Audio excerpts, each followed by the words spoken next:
Ladies and gentlemen, put it together for TheSaleem. How you doing? No, I said, how you doing? Glad to hear it. Glad to hear it. I'll tell you some things about me. First of all, you should know that I'm originally from Dayton, Ohio, but I live in Los Angeles now. Thank you, ma'am. Thank you.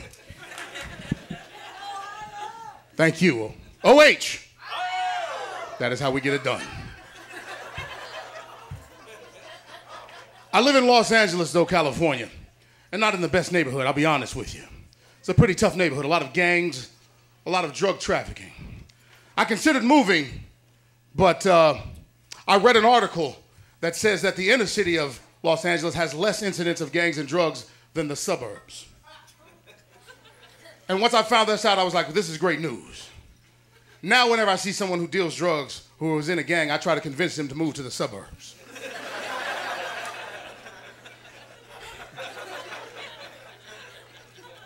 Not only because it gets them away from me, but it makes it easy to catch them. Think about it. Very hard to get away from the police when you do your drive-bys in a cul-de-sac.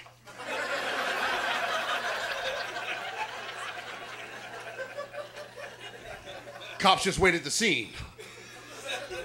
Johnson, I'm playing a hunch on this one. I think they're coming back.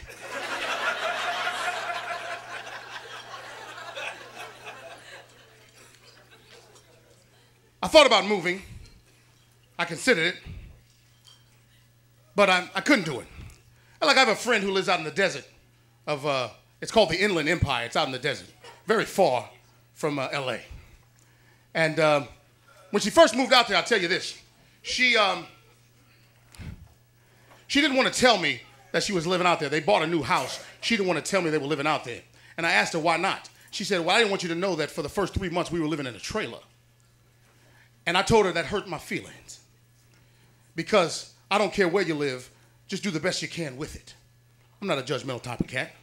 And I'm going to tell you right now, I have very good friends who really live in trailer parks. And I'm not embarrassed to say it. I love them. They're dear to me, and I go visit them. They tell me it's temporary, but I know the truth. Very hard to get away from the police when you do your drive-bys in a cul-de-sac, like I said. And you know you're not moving out of a trailer when there's a cozy on the hitch.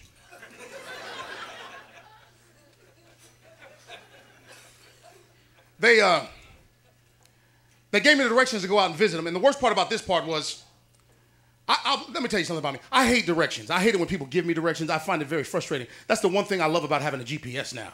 I don't have to take directions from people. And every time someone gives you directions, they never give you directions like good directions. They always give it on their frame of reference, or they give you landmarks. And landmarks are the worst way to get or give directions, by the way. I can't stand them. I hate it. Physical landmarks are worse. Now, I prefer emotional landmarks, you know. I want you to tell me how the driver's going to feel. And if you come to my house, exactly what I do. I'm like, you want to get to my house from your place? Very simple. Leave your home and start driving along the road you're totally familiar with for as long as you're confident. Once you become disoriented, I want you to hang a left. And stay on that road well past the point you know you should have stopped and asked somebody where you are. Eventually, you're going to reach an area that makes you feel unsafe.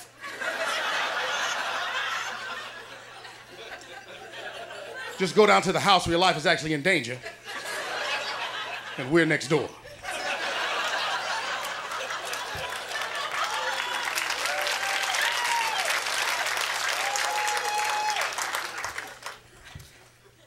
I had an experience recently where I went into a store and they mistook me for an employee. I don't know if this ever happened to you.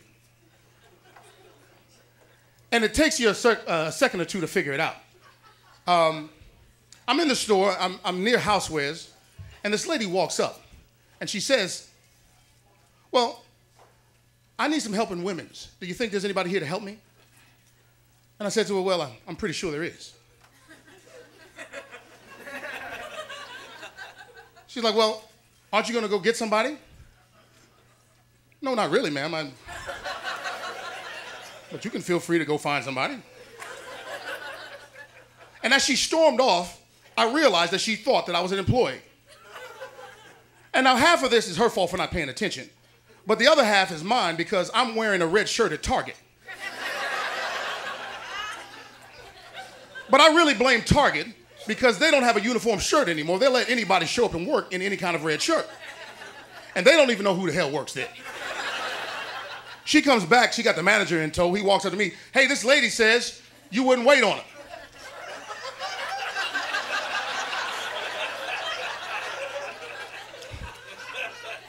I'm like, I don't work for you, sir. He's like, you're damn right with that attitude, buddy.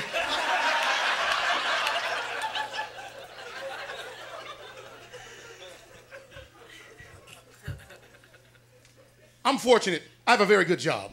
Ultimately, what I get paid to do is talk to people. That's a very good gig. I'm an entertainer at heart, you know. Before I did this, I was an exotic dancer.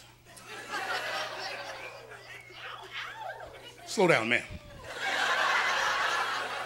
Obviously, that's a gig where you work for tips. I just got tired of giving back change. Men are so cheap.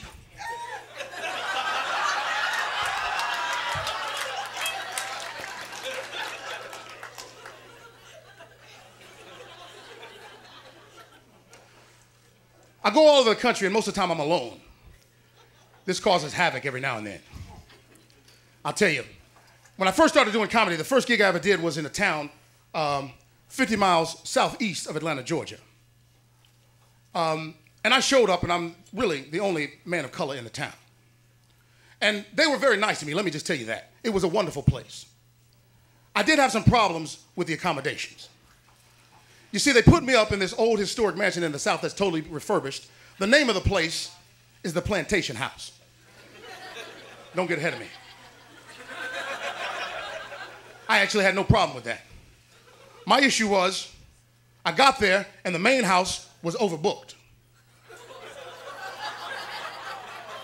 And I was forced to stay out back in what is now called the cottage. Converted slave quarters. And I give them a hard time now, but if you get a chance to visit them, please do. It's a very wonderful place and very authentic. They wouldn't let me check out. I actually had to run away.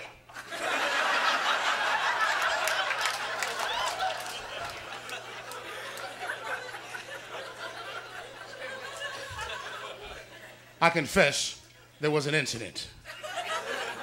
I took some towels. I felt I had to. They were cotton.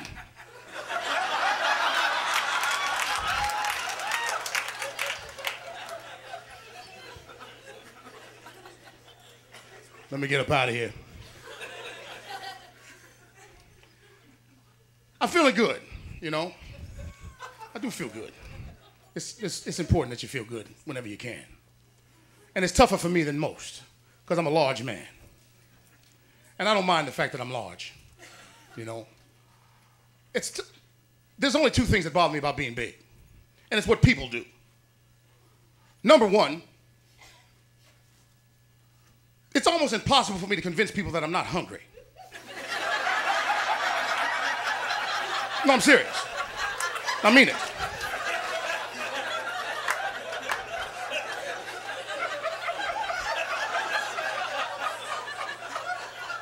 I walk in the house, they're like, is he hungry? Of course he's hungry. Look at the man, get him something. I know a hungry man when I see one. Why don't you go to the grocery store? I told you he was coming over.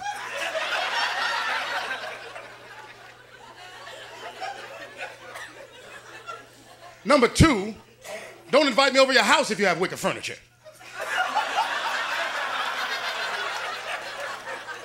Wicker is fat man's kryptonite.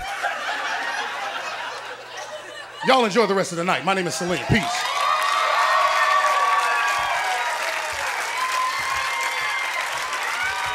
TheSaleem, one more time for TheSaleem!